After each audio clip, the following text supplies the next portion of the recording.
नमस्कार। Hello smart शिक्षामा स्वागत छ। आजको यस भिडियोमा तीनवटा टेन्सहरूमध्ये प्रेजेन्ट टेन्सको बारेमा डिटेलमा पढ्नेछौँ। टेन्स भनेको के हो, टेन्स कति प्रकारका हुन्छन् भन्ने कुराहरू योभन्दा अघिल्लो भिडियोमा बेसिक इन्फर्मेसन अफ टेन्स भनेर पढिसकेको हुनाले यो भिडियोमा ती कुराहरू गर्ने छैनौँ। यदि तपाईँले त्यो भिडियो हेर्नु भएको छैन भने राइट टप कर्नरमा देखा परेका आई बटनमा क्लिक गरेर हेर्न सक्नुहुनेछ। तपाईँ हेर्दै हुनुहुन्छ हेलो स्मार्ट शिक्षा। यदि यो च्यानलमा तपाईँ नयाँ हुनुहुन्छ भने कृपया च्यानल सब्सक्राइब गर्नुहोला र अङ्ग्रेजी भाषा बेसिक लेभलदेखि एडभान्स्ड लेभलसम्म घरमै बसेर सिक्नुहोला। आउनुहोस् सुरु गरौँ आजको भिडियो।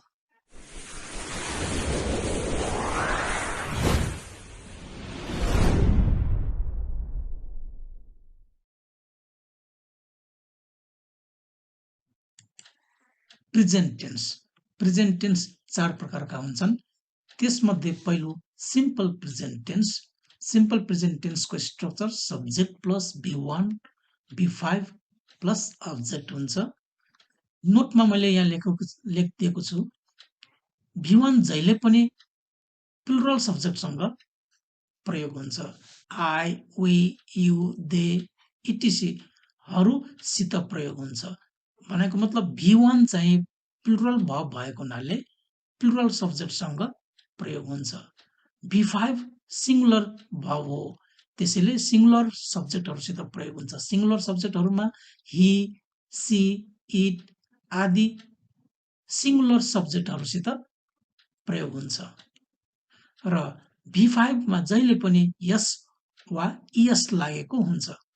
अब आउनुहोस् इक्जाम्पलमा हेरौँ। यहाँ मैले डायग्राममा फिगरमा दिएको छु। V1 चाहिँ यी सब्जेक्टहरूसित प्रयोग हुन्छ भने V5 चाहिँ यी सब्जेक्टहरूसित प्रयोग हुन्छ। आई सित V1 हुन्छ, वी, यु, दे सित V1 प्रयोग भएको हुन्छ भने ही, सी, इटसँग V5 प्रयोग हुन्छ। किनभने V5 चाहिँ सिंगुलर भर्ब हो, सिंगुलर भर्ब भएको हुनाले सिंगुलर सब्जेक्टसँग प्रयोग हुन्छ भने V1 चाहिँ प्लुरल सब्जेक्ट हो, यो प्लुरल सब्जेक्टसँग प्रयोग हुन्छ। अब हेर्नुहोस् त, आईसँग V1 आएको छ भने यसको अर्थ के हुन्छ त? आईसँग छु हुन्छ। यदि वीसँग V1 आएको छ भने छौँ हुन्छ। युसँग V1 आएको छ भने छौ हुन्छ भन्ने, देसँग V1 आएको छ भने छन् हुन्छ। र हीसँग V5 आएको छ भने छ, सीसँग V5 आएको छ भने छिन् अथवा छे, इटसँग V5 आएको छ भने छ। अझ डिटेलमा हेरौँ। Example of simple present tense. Simple present टेन्सको इक्जाम्पल हेरौँ। आई इट, म खान्छु। वी इट, हामी खान्छौँ। यु इट, तिमी खान्छौ। दे इट, उनीहरू खान्छन्। यी सब्जेक्टहरूसँग इटको प्रयोग हुन्छ। इट भनेको V1 भयो।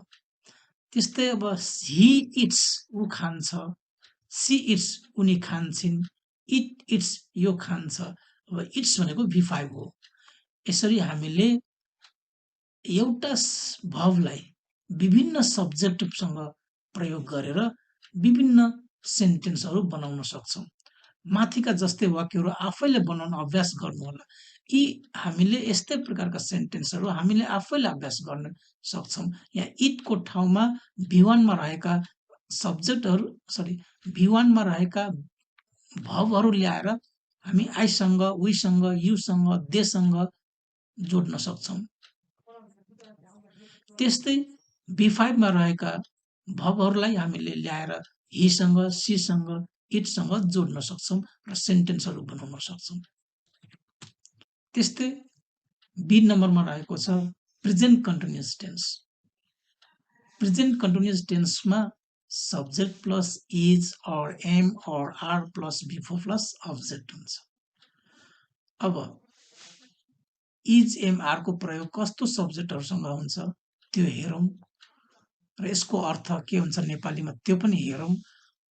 अब यहाँ हेर्नुहोस् है त, आईसँग एमको प्रयोग भएको छ। जहिले पनि आईसँग एम आउँछ प्रेजेन्ट कन्टिन्युअस टेन्समा बिफोर आउँछ। आई एम प्लस बिफोर आउँछ र अब्जेक्ट पनि हुन्छ, तर हामीले यहाँ अब्जेक्ट हालेको छैनौँ किनभने हामीले यो पहिला सेन्टेन्सहरू बनाउन सिकौँ। यस्तो प्रकारको सेन्टेन्सहरू बनाऊँ, अभ्यास गरौँ, त्यसपछि बिस्तारै हामीले अब्जेक्ट पनि थपेर अभ्यास गर्नेछौँ। आई एम बिफोर, अब जुनसुकै बिफोरहरू हामी यहाँ राखेर जोडेर अभ्यास गर्न सक्छौँ। त्यस्तै वी यु देसँग आर प्रयोग हुन्छ अनि बिफोर, हि सी इटसँग इज आउँछ र अनि बिफोर आउँछ। यसरी I am eating, I am eating म खाँदैछु, यसको अर्थ हुन्छ आई एम इटिङ म खाँदैछु। त्यस्तै वी आर इटिङ, हामी खाँदैछौँ। यु आर इटिङ, तिमी खाँदैछौ। दे आर इटिङ, तिनीहरू खाँदैछन्। यसरी हामीले इटिङको ठाउँमा अरू बिफोरहरू ल्याएर अभ्यास गर्न सक्छौँ।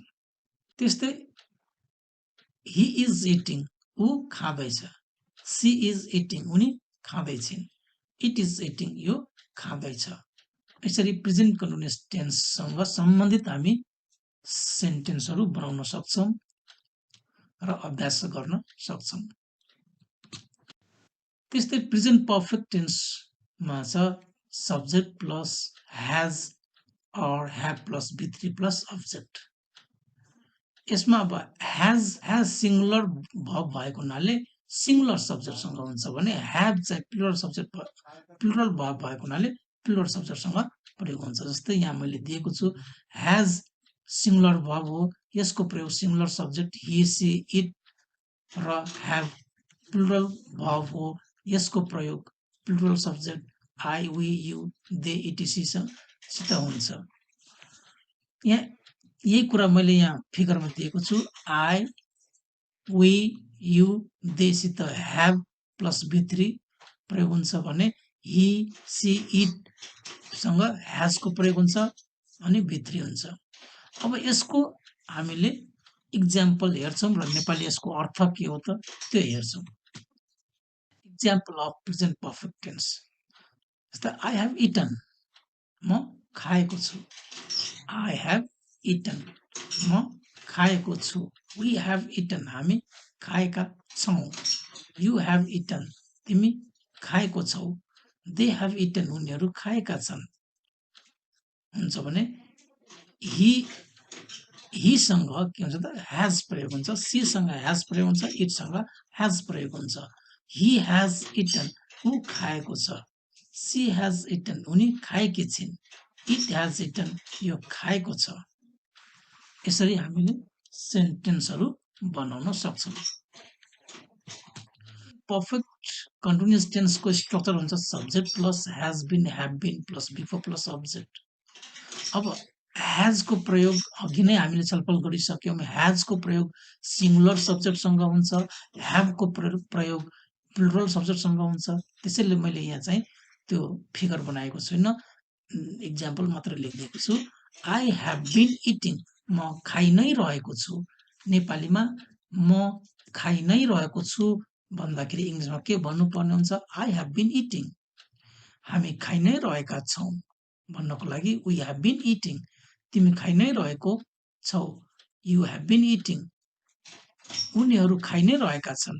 दे हेभ बिन इटिङ, र ऊ खाइ नै रहेको छ भन्नको लागि ही हेज बिन इटिङ। अब हेज हिसँग आउँछ, हेज सीसँग आउँछ, हेज इटसँग आउँछ।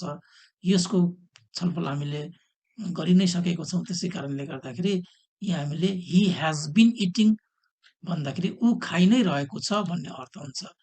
सी हेज बिन इटिङ भन्दाखेरि उनी खाइ नै रहेकी छिन् हुन्छ। इट हेज बिन इटिङ भन्दाखेरि यो खाइ नै रहेको छ। यसरी हामीले प्रेजेन्ट पर्फेक्ट कन्टिन्युअस टेन्सको इक्जाम्पलहरू हामी बनाउन सक्छौँ र हामी आफैले यो इटिङको ठाउँमा हामीले अन्य बिफोर ल्याएर अभ्यास गर्न सक्छौँ प्रेजेन्ट पर्फेक्ट कन्टिन्युअस टेन्सको इक्जाम्पलहरू लेख्न सक्छौँ। हामीले B1, B2, B3, B4, B5 भर्बका विभिन्न रूपहरू हामीले विभिन्न भिडियोहरूमा हेरिसकेका छौँ। त्यहाँबाट तपाईँहरूले B4 चाहिएका भर्बहरू B4 ल्याउन सक्नुहुन्छ, B1 ल्याउन सक्नुहुन्छ, B5 ल्याउन सक्नुहुन्छ, B3 ल्याउन सक्नुहुन्छ र यहाँ अभ्यास गर्न सक्नुहुन्छ। अभ्यास गर्ने तरिका यहाँ मैले तपाईँहरूले कसरी अभ्यास गर्नु होला भनेर मैले यहाँ दिएको छु, किनभने यो प्राय प्रयोग हुन्छ यस्ता वाक्यहरू आई, वी, यु, दे सँग B1 आउँछ। यहाँ B1 हरू दिएको छु, तपाईँहरूले यी भन्दा अरू B1 हरू पनि ल्याएर अभ्यास गर्न सक्नुहुन्छ। जस्तै I go, we go, you go, they go हुन्छ। I come, we come, you come, they come. I do, we do, you do, they do. I play, we play, you play, they play. त्यस्तै हीसँग he cooks, she cooks, he sleeps, she sleeps, he reads, she reads, he writes, she writes. यसरी तपाईँहरूले B5 हरू ल्याएर B1 हरू ल्याएर यी सब्जेक्टहरूसँग जोडेर अभ्यास गर्न सक्नुहुन्छ। तपाईँहरूले यस्ता सेन्टेन्सहरू साना साना सेन्टेन्सहरू लेख्न सक्नुहुन्छ कपीमा, त्यसलाई तपाईँहरूले अभ्यास गर्नु सक्नुहुनेछ। यसरी अभ्यास गर्दाखेरि तपाईँहरूले बोल्ने बेलामा चाहेको बेलामा फटाफट आउने भएर हाम्रो फ्लुएन्सी बढ्न सक्छ, हामी अङ्ग्रेजी भाषा बोल्न सक्छौँ। त्यसैले तपाईँहरूले यी अभ्यास गर्नुपर्ने हुन्छ। अभ्यास नगरी तपाईँहरूले बोल्न सक्नुहुन्न। त्यसैले यसरी तपाईँहरूले अभ्यास गर्न सक्नुहुन्छ। B1 हरू ल्याउनुहोस्, त्यसपछि B5 हरू ल्याउनुहोस् र यसमा यी सब्जेक्टहरूसँग जोड्नुहोस्। ही र सी सँग B5 राख्नुहोस्, आई, वी, यु, दे सँग B1 राख्नुहोस् र अभ्यास गर्नुहोस्। आई गौ भन्नुहुन्छ भने यसको नेपाली के हुन्छ? म जान्छु। वी गौ भन्दाखेरि हामी जान्छौँ हुन्छ। यु गौ भनेपछि तिमी जान्छौ हुन्छ। दे गौ भनेपछि उनीहरू जान्छन् हुन्छ। ही गोज भनेपछि ऊ जान्छ। सी गोज भनेपछि उनी जान्छिन् हुन्छ। त्यस्तै तपाईहरूले अभ्यास विभिन्न एउटा सब्जेक्टमा विभिन्न भर्बहरू लगाएर अभ्यास गर्न सक्छौँ। जस्तै I go, I play, I com, I cook. यसरी एउटा सब्जेक्टमा विभिन्न B1 हरू लगाएर अभ्यास गर्न सक्नुहुन्छ, या त एउटा भर्बमा विभिन्न सब्जेक्टहरू लगाएर अभ्यास गर्न सक्नुहुन्छ। यसरी गर्नाले तपाईँहरूको फ्लुएन्सी बढ्छ र चाहेको बेलामा तपाईँले फटाफट सेन्टेन्सहरू बनाउन सक्नुहुन्छ र बोल्न सक्नुहुन्छ र तपाईँहरूले चाहेको अङ्ग्रेजी बोल्न सक्नुहुन्छ, चाहेको वाक्यहरू भन्न सक्नुहुन्छ, आफूलाई मन लागेका वाक्यहरू भन्न सक्नुहुन्छ, बोल्न सक्नुहुन्छ। यसरी तपाईँहरूले अभ्यास गर्नुभयो भने तपाईँहरूले आई एम सँग B4 हरू ल्याउनुहोस्। आई एम या कमिङ, गोइङ, डुइङ, कुकिङ राखिदिएको छु। तपाईँहरूले यसमा अझ B4 हरू थप्न सक्नुहुन्छ। I am coming, I am going, I am doing, I am cooking भनेर अभ्यास गर्न सक्नुहुन्छ। यसरी गर्नाले तपाईँहरूको फ्लुएन्सी बढ्छ। त्यस्तै तपाईँहरूले we are watching, we are playing, they are watching, they are playing, we are coming, we are going, we are doing, we are cooking. यसरी तपाईँहरूले यी विभिन्न B4 हरू यहाँ राखेर तपाईँहरूले अभ्यास गर्न सक्नुहुन्छ। आई एम सँग B4 जोड्नुहोस्।